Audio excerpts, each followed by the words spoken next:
Hello, everyone. It's Margaret here with 60andMe.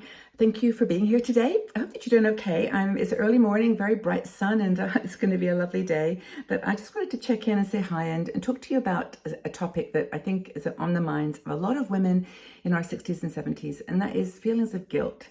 Now, it's such a heavy word, isn't it, when you say it? And it can be very strong and debilitating when you let it sneak into your life. And, there's lots of opportunity for reflection as we get older and our families are away from us. Perhaps we're not working and we just have those moments of reflection. And I think that's part of the aging process, and it's beautiful. I think it's a time that we can, really assess what we've done, where we've been. I was just thinking the other day about my careers I've had in my life, the things that I've done, and the mistakes that I've made.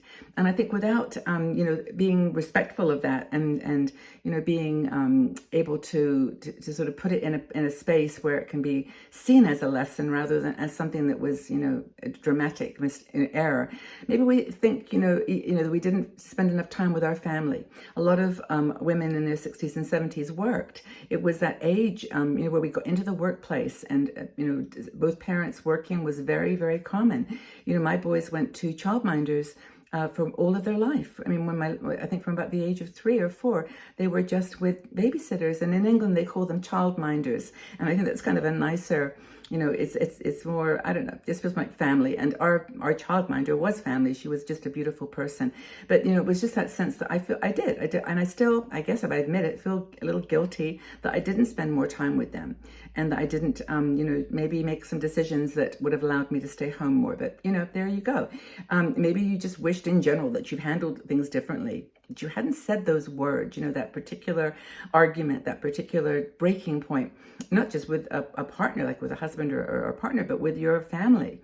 Lots of families have been fragmented by disagreements and just different value systems. And, it's just really, really powerful that, sometimes the guilt that follows from that kind of one encounter, that one moment, that, we don't really ever let go. So guilt can be a useful emotion. I think it keeps our kind of moral compass in check. It helps us to decide what the right steps are.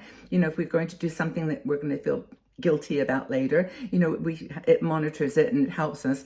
But we sometimes turn to unhealthy mechanisms, to sort of get over that guilt, and most of it is reflected back on ourselves. We hurt ourselves, and so.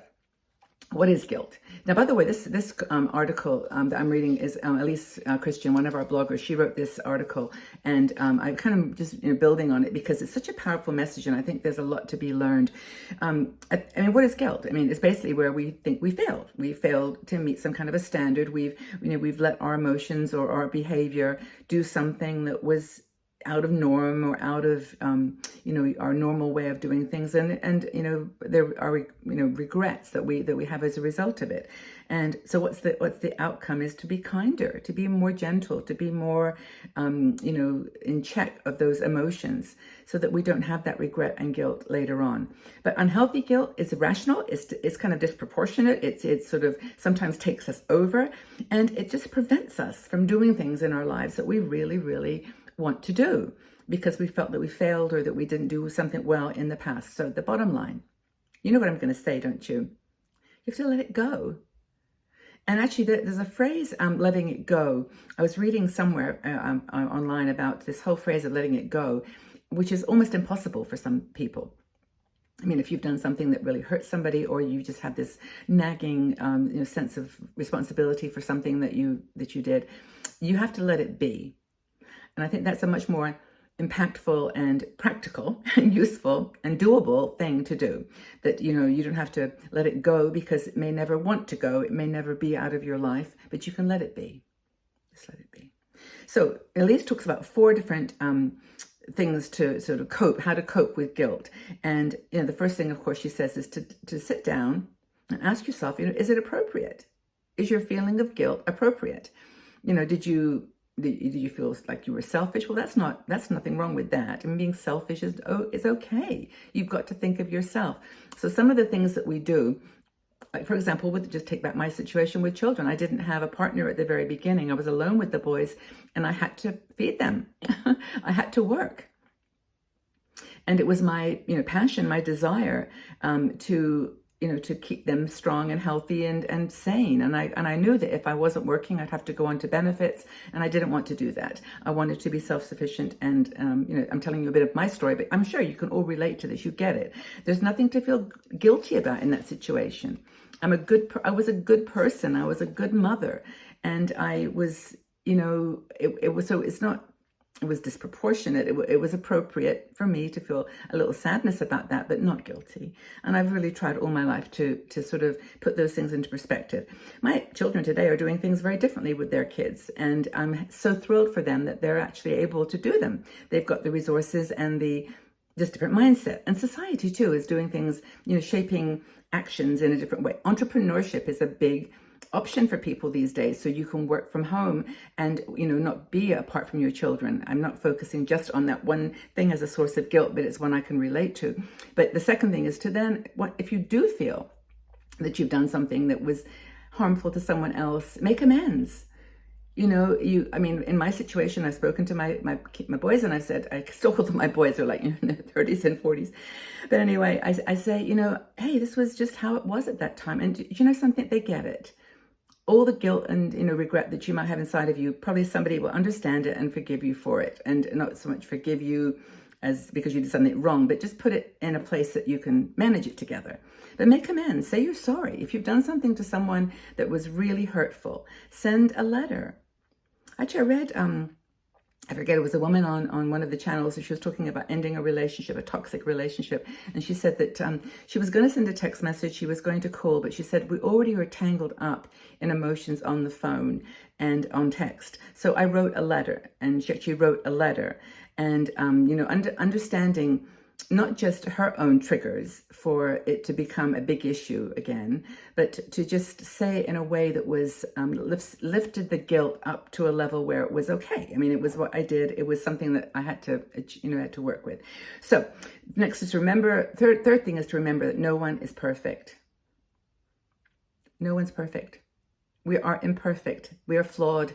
We're broken. And that's just how we are. That is our nature. And as you get older, you start to realize that that's, it's a sad thing. And it's also a real thing. It's how I think Leonard Cohen said, it's how the light gets in, the cracks in our personality.